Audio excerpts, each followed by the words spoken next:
of the Vanguard of Zach and Gavin has been on fire recently, so I just want to, let you listen to this audio.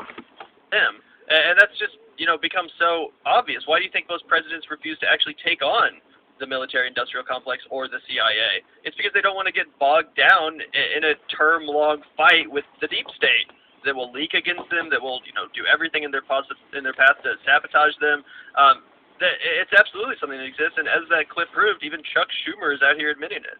Bro, he's about to run in the actual worst direction with this argument. It's like if he ran right into the death trap. The death of this argument is about to come in 1 second, but I'll wait so you guys can experience it. History of subverting presidencies to a certain degree, like, of course, when the CIA had planned out the Bay of Pigs and then presented it to John F. Kennedy and sort of pressured John F. Kennedy to give approval. But the Bay of Pigs is also a demonstrative example because when Allen Dulles went to JFK to ask for an air invasion of Cuba, JFK said no. And then they shot him in the fucking head! Invasion of Cuba and the Bay of Pigs. Yeah, honestly, if you're going to use anyone to talk about the existence or non-existence of the deep state, probably should have used JFK, right? You know what I'm saying? Yeah, don't worry, guys.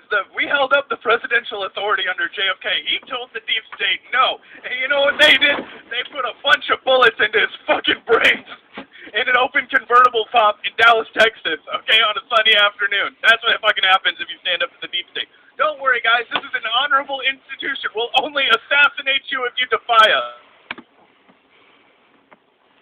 And then on the Cenk Uygur versus Joe Rogan fight debate, Cenk Uygur said something about he's been fighting his entire life and he could take, Joe Rogan.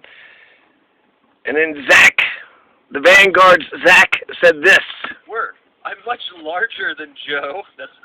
I guess that's not correct. And I fought my whole life. Who? Who the fuck have you fought? Anyway, I'd end him. And when was the last time he fought? When was the last time Cenk fought? If he did fight, when was the last time? Who did he fight? And when was? But grown-ups don't do that. I'll send you the P.O. box to send check to later. So I'll pass this off to you, Zach, because I know you're our resident MMA, UFC head. What was your response to this potential matchup? So I have to point out the obvious right here. You can't be a black belt in mixed martial arts. So I will just point that out. But Joe Rogan is a literal black belt in Brazilian Jiu-Jitsu, and I believe he's also a black belt in Taekwondo, which it means that, one, there is absolutely 0% chance that Cenk Uygur could ever last more than 10 seconds squaring off with Joe Rogan. I agree a lot more with Cenk Uygur politically probably than Joe Rogan, but just from a complete, rooted in reality, like we're not talking about politics. If they're having a street fight, obviously Joe Rogan is going to whip his fucking ass. It was just embarrassing for him to even go there. Why would you engage with that guy? That's the real thing. 100%.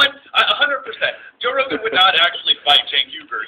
That would cost him like a fucking $10 million in lawsuits, a fortune in lawsuits if he ever tried to do that. Because Cenk Uygur would definitely try and sue the shit out of the guy because he would get fucking mutilated in the worst kind of a way. So it's obviously off the table. Cenk's 100% correct about that. But what's so goddamn embarrassing is that he has to engage with people like this on the internet.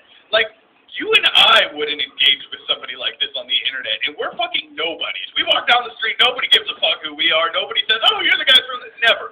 Okay, Cenk Uygur, I guarantee you, like he's obviously hugely successful. Like, he has people know who he is. Like, why would you fucking use your platform at this level to try and talk to some random person about how you would fight Joe Rogan, who's another person that used to be your peer, but you fucked up so badly in your career that you've just eaten his fucking dust for the last decade.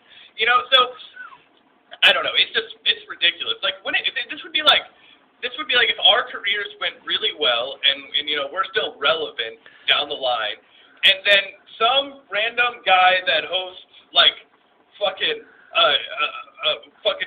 podcast becomes our number one nemesis because why? Because we're jealous of the fact that our political show isn't doing as good as that's what it comes down to, guys. The only reason he's talking about this shit right now is because he's so butthurt that Joe Rogan and Alex Jones even could crush the fuck out of the Young Turks, and then Alex Jones gets invited back on Joe Rogan's podcast because, fuck, for some reason Joe thinks the guy's interesting to listen to. I get a lot of people think he's funny or whatever, but it's just embarrassing. It's just such a bad look. It's really pathetic. I can't imagine being a fucking 55-year-old man, however the fuck old Jake is, and spending this